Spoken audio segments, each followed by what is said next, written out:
Good evening, everyone. I have some quick notes on the game that just concluded. Auburn, obviously the winner, will face the winner of Kentucky-Houston this Sunday, the victor going to the Final Four.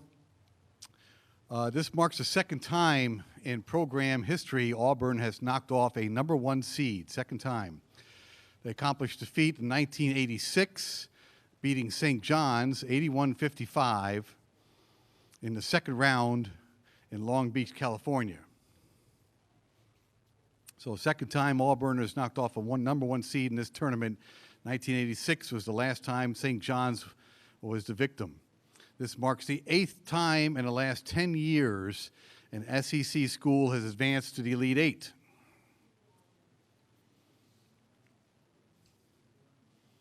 This marks the 8th time a number 5 seed, Auburn, has advanced to the NCAA Elite Eight, but the first time since Arizona accomplished it in 2011. So 8th time for number 5 in the Elite Eight.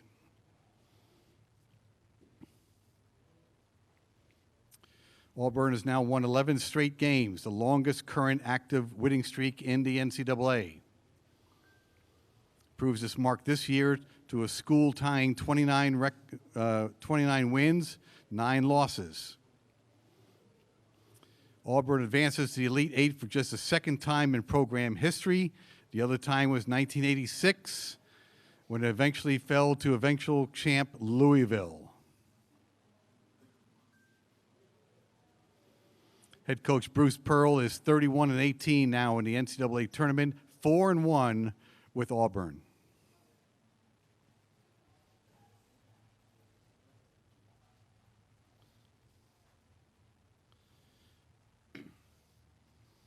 Be a good chance to remind everyone that if you haven't silenced your cell phones yet, it'd be a good idea right now. Also a reminder, each time we introduce a new dais here, please identify yourself and your affiliation the first time you ask a question. We have 2 mic holders at the ready, so please wait for them to ask your question. There is no flash photography allowed, nor recording of any kind, including cell phone and tablet use. All press conferences are transcribed by our friends at ASAP Sports, sitting right over here. The Auburn Tigers will have a 12-minute window up here, and North Carolina will have 10.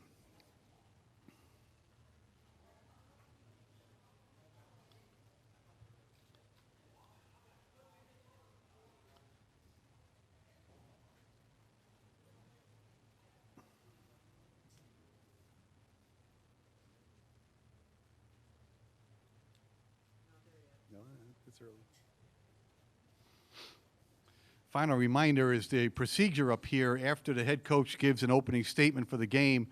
We'll have questions open for all 3 gentlemen, all 3 representatives from Auburn.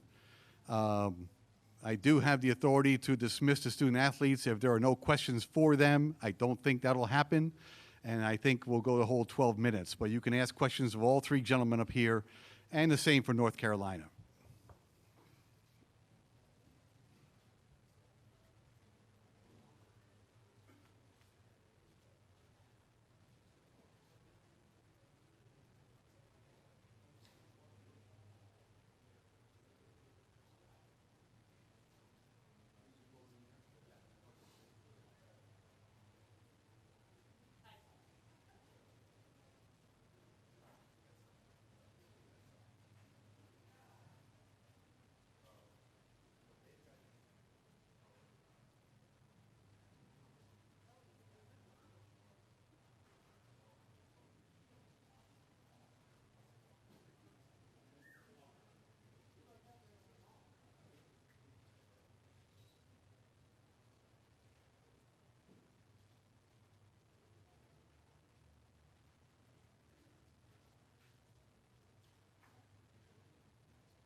The victorious Auburn Tigers are with us. They are on to the Elite Eight, play the winner of Houston or Kentucky.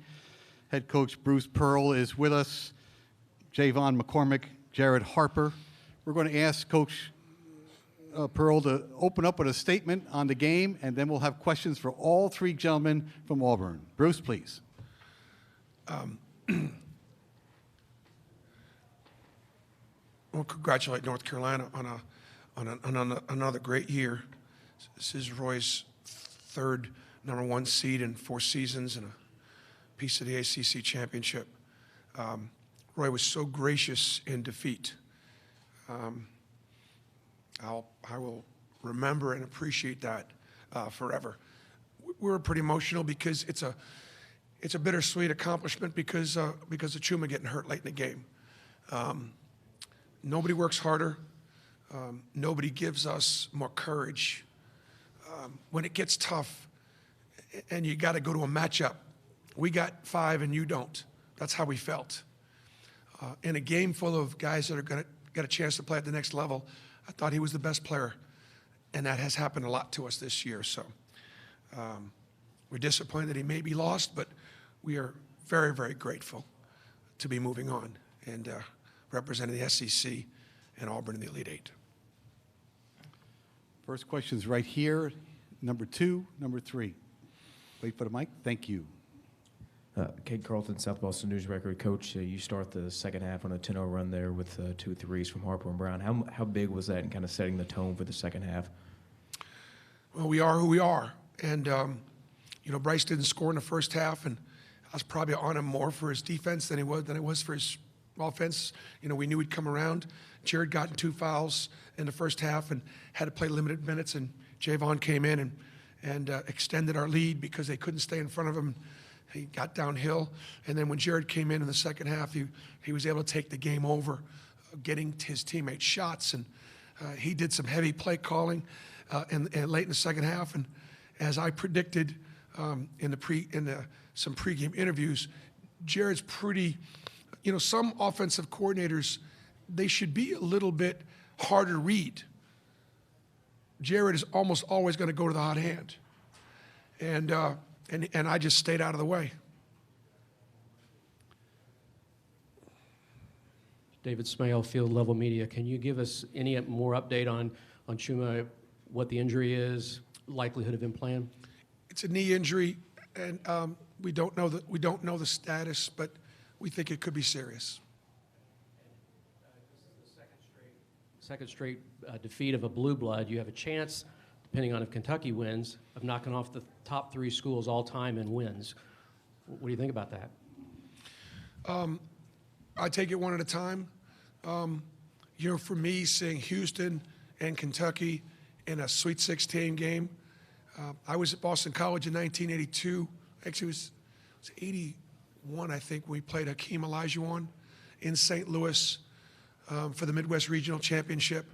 And so to me, Houston's kind of a blue blood also, just because of that great Guy Lewis, incredible, rich in history of tradition. So it'll be a challenge regardless who advances.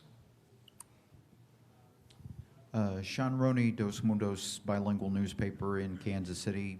Jared and Javon, do you feel like you did a better job the second half of forcing North Carolina to play at the speed you wanted to play, especially when you pushed the ball?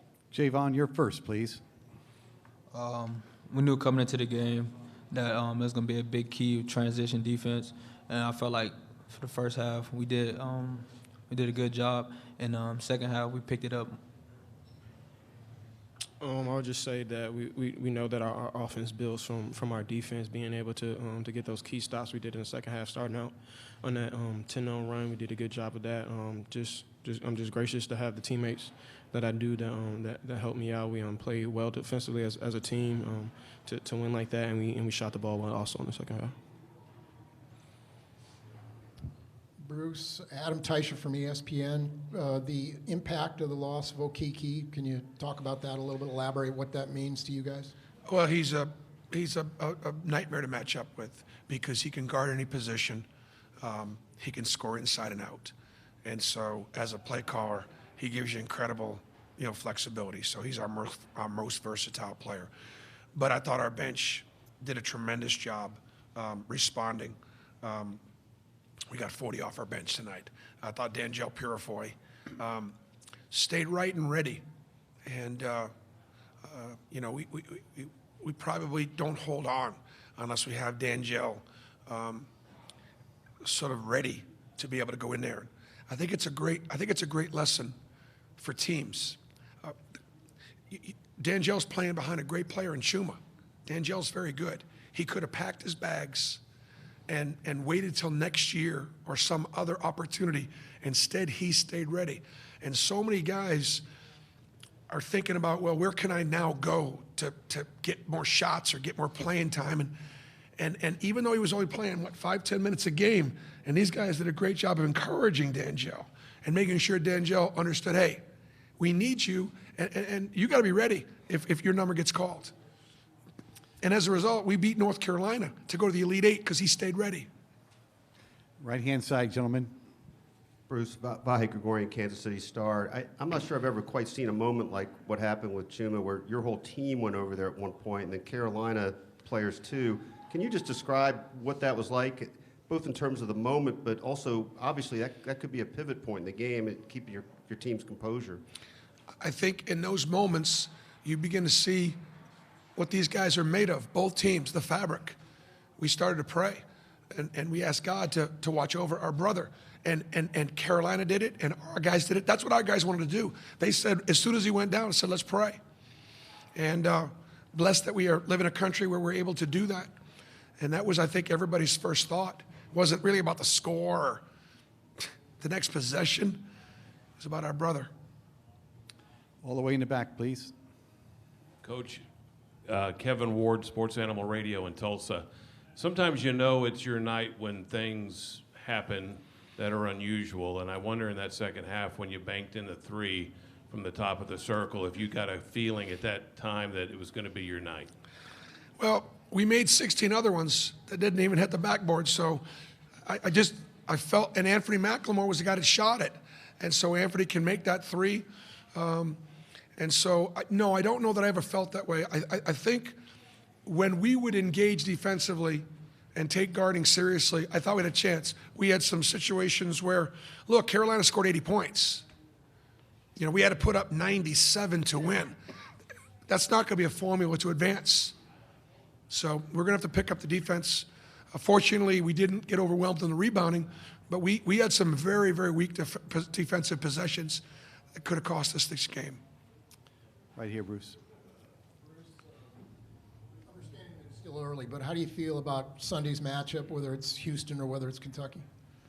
Well, we played Kentucky, and they physically overwhelmed us in Lexington. We actually went into that game playing pretty well, and we got manhandled. We haven't lost since that game in late February. The lesson there was because we respect Kentucky so much, and we recognize they had a great night. These guys weren't destroyed. Like, Kentucky really beat us. We didn't play great, but we got it handed to us because they played so well. I know Calvin Sampson is a great coach, one of the most underrated coaches in our game, and I would say this is going to be a great matchup of two really good defenses. Coach Calipari does a phenomenal job with his defense. Both teams play hard. I don't think they're going to get anywhere near 97 or 80 tonight. They can really guard. We have 5 minutes left in the session. Next question's right here.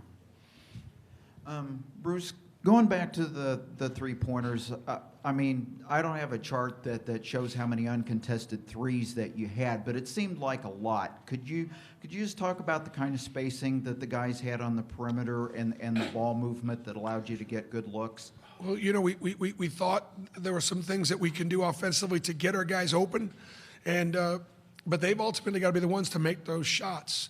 And then when you get great point guard play, these are the two of the quickest guys in college basketball, and they're a load to stay in front of, and they're incredibly unselfish. And if we've got a guy on the perimeter that we can get open, they're going to find them. Left-hand side, gentlemen. Jared, Justin McCluckey, 1490 KTOP in Topeka. It seemed like every single time Carolina started to get some momentum back in the game. You guys came back and just got another 3, stayed under control, and didn't let them get any of those momentum swings in the game. How important was that for you to, as the point guard, to kind of captain that? I just think we did a good job as a team, just recovering, not trying to get too up, not trying to get too down. We went on our runs. We knew they were going to make runs, but just trying to remain to stay solid defensively and just to play our game, be able to spread the court, get in the lane, and just find people and make shots. Brett Friedlander, North State Journal. I apologize if you've already been asked this, but both of the players, how important was that last sequence of the first half where you scored the 6 straight points to take the lead? And do you kind of feel like that carried over into the second half? Javon, you're first, please. Yes, we needed that momentum going into the second half. We knew coming out, we needed the starters to push us and get a good start for us. I was out in foul trouble in the first half with 2 fouls. I think I wanted to get in the game late, but our coaches, our teammates, and we all do trust Javon so much. He made some incredible plays tonight, and just that play at the end of the first half when he was able to go down the lane and finish was a big play. Jared, how important is Chuma to the team, and how are you guys going to now rally around the fact that he's probably out? If I would say myself, I think Chuma's our most valuable player. He does everything. He rebounds, gets assists, he scores inside, outside, can guard all 5 positions. He's just always in the right spot. But I think the good thing going forward is we have 9 other people. Over the past month, we've been getting contributions from all 10 of our players. So it's going to take all 9 of our players that are going to be able to play just to step in his role and do the things that he does, be able to rebound the way he does, make sure we're in the right spots. And I know our team is ready for the moment.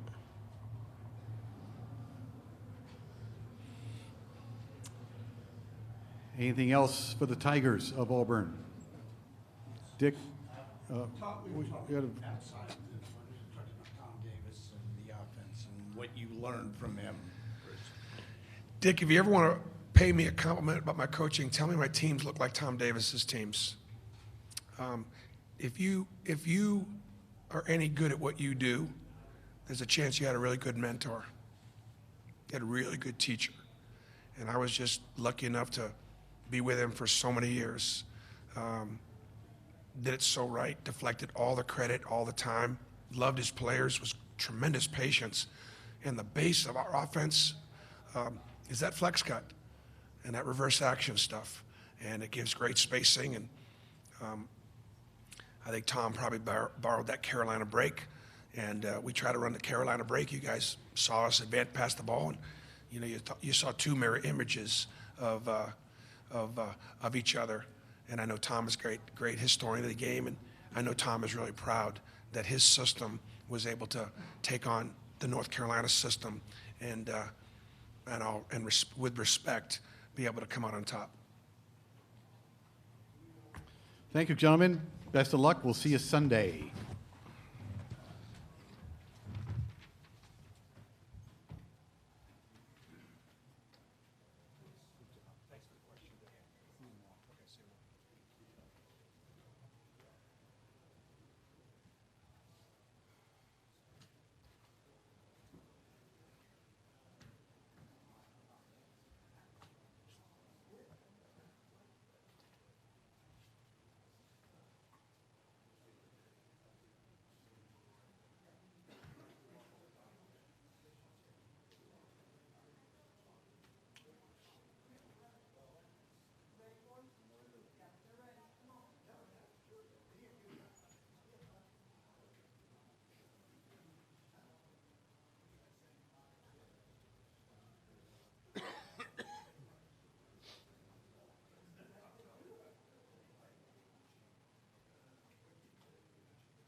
North Carolina is now with us. Kenny Williams and Luke May represent the student body.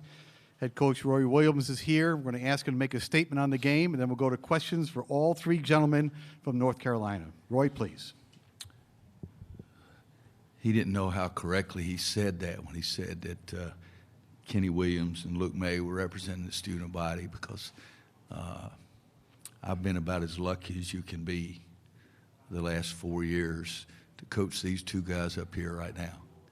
I feel like that I've been so lucky, and they've won 121 games in their 4 years and represented our university the way that it should be represented, and they were the true pictures of student athletes that some of us are really lucky enough to coach. I didn't help them a heck of a lot today. I didn't get them as prepared as Bruce got his team prepared. But Bruce loves his team, but he can't love his team any more than Roy Williams loves his team. And I've loved coaching these guys. They've taught me something every single day. It's been fun to come to practice every single day. When I think of Luke May and Kenny Williams and Cam, I only had Cam for 2 years, but man, that's what every coach should love to have. It was tough for us today. Cam is not up here because he's throwing up. His temperature went up to 100 last night as well. Nasir was over 100 yesterday, but Nasir didn't have as much lift as he had, and Cam wasn't the same person on the court, but those are excuses. We've got to congratulate Auburn and Bruce and the job that he and his coaching staff did. And I really hope that youngster is not hurt badly, because he's a heck of a player, and you don't want that for anybody. But I didn't do as good a job today as Bruce did. And but Bruce, as I said, loves his team, but I wouldn't trade my guys for anybody. First questions in the back. Go. Nick Bromberg, Yahoo Sports. Roy, my question's about Okiki. You've had a big injury in the NCAA tournament before. How do you balance the high of moving on in the tournament and then also the low of an apparent serious injury moving forward? Yeah, it's the most unpleasant thing in the world. In 2012, we played Duke at Duke and had a great win for the conference championship, and I thought we were playing great. In the next game, first game in the ACC tournament, John Henson got hurt. And in the second game, the NCAA's Kendall got hurt, and we lost him. And I really thought we were as good as anybody in the country.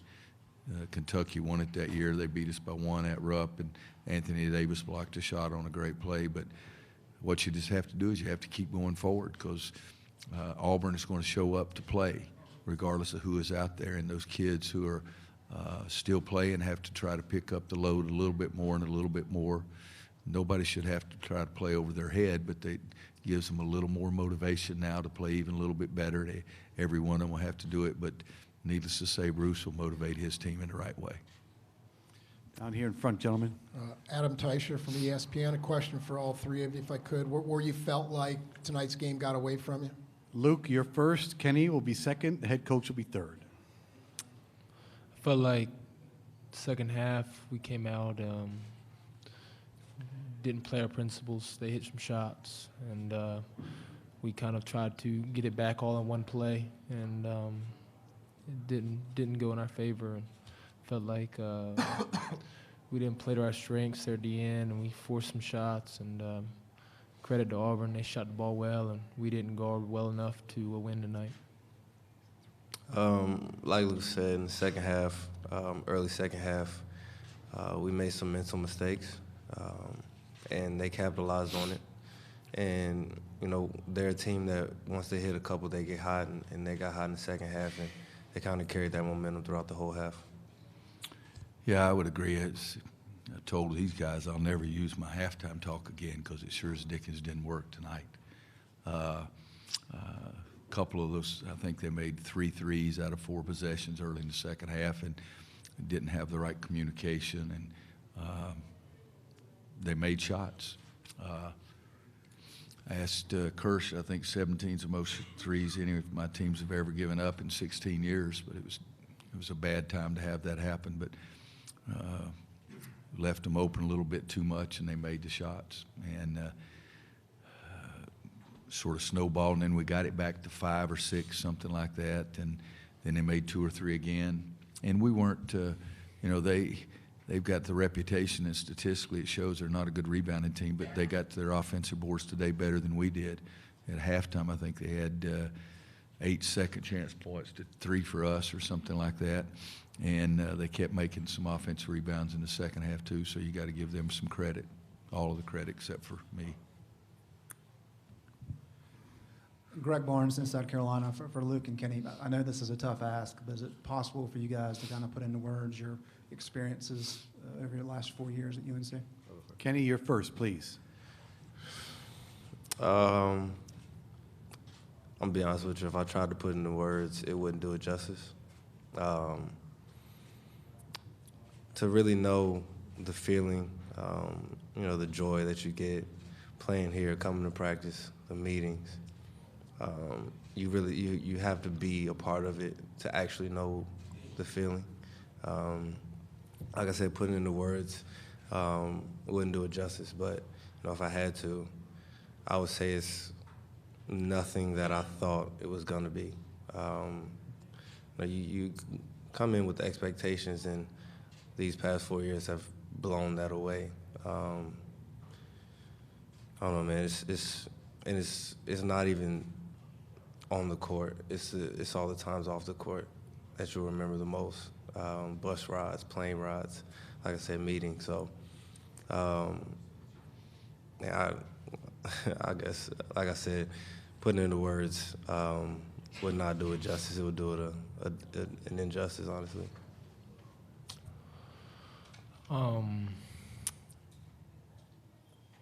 I feel like that it's going to be hard for me to speak on all the memories and all the times that I've had at Carolina, just because of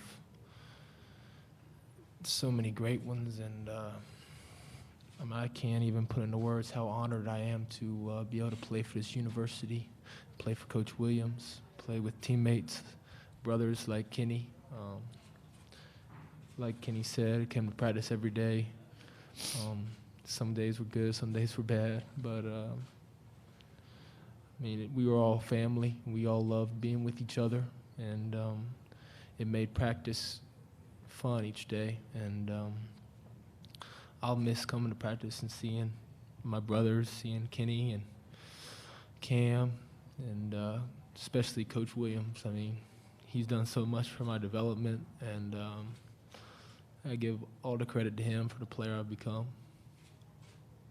We have time for 3 more questions. We're going to take them 1, 2, and 3. Go, please. Brett Friedlander, North State Journal. Kenny, could you go through that sequence at the end of the first half? You had gotten a lead, and then they scored the last 6 points of the half. And how did that affect you going into the second? And then for both of you, how frustrating is it at this time of year to not have everybody at full strength for such an important game? Kenny, go ahead.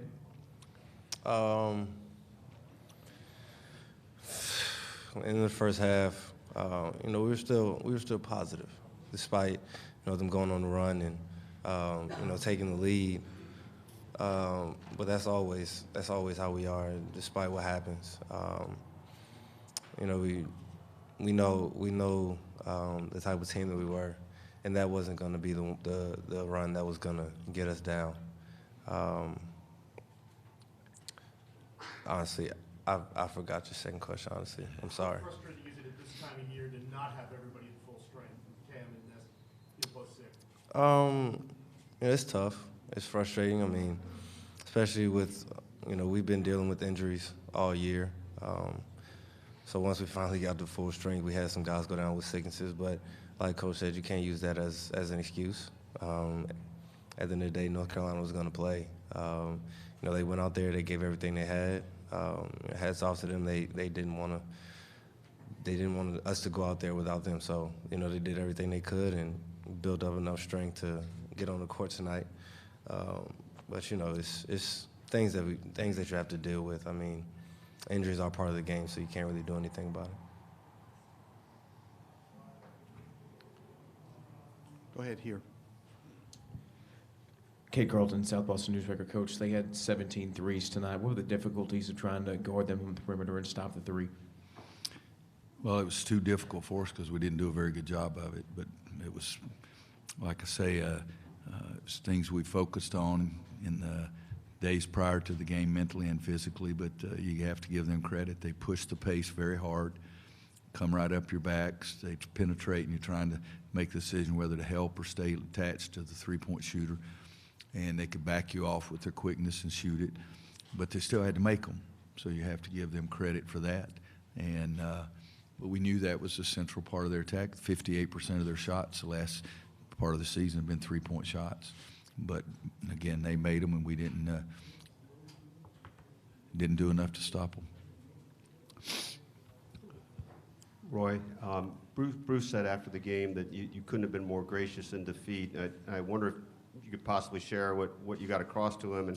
And the second part would just be that moment where your guys went over to Chuma when he was down. I think a lot of people will remember that. I know it's a tough loss, but could you just share your thoughts about that? Yeah, the second part, 3 of our guys started going without me saying anything. And then I motioned for the other 2 guys to go down there, and they realized it. But our guys were going to go without me saying anything. And I love that kind of thing because I want us to compete like crazy, and I want to beat your rear end as bad as I can beat you, but I love the competition part of it. But that's the kind of kids I have.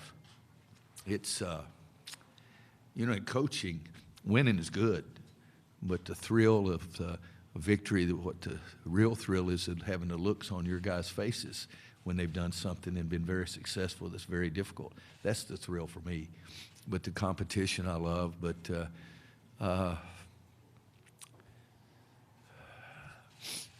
I've just been a lucky guy, Vahe, and it's I'm as bad as my brother Williams here. I forgot the first part of your question. Oh, I know. At that stage in the game was over with. It was 3 seconds, and I just went to congratulate Bruce and tell him what a great job he had done, because I feel how poorly I did, but I wanted him to know how the great job that I thought he did. And then I was just to tell him that I really, really hoped that kid was not hurt badly, because he played great. He kicked our rear ends early, and you don't ever like to see anything like that happen. But I want everybody to understand my kids were going down there without me saying something. That's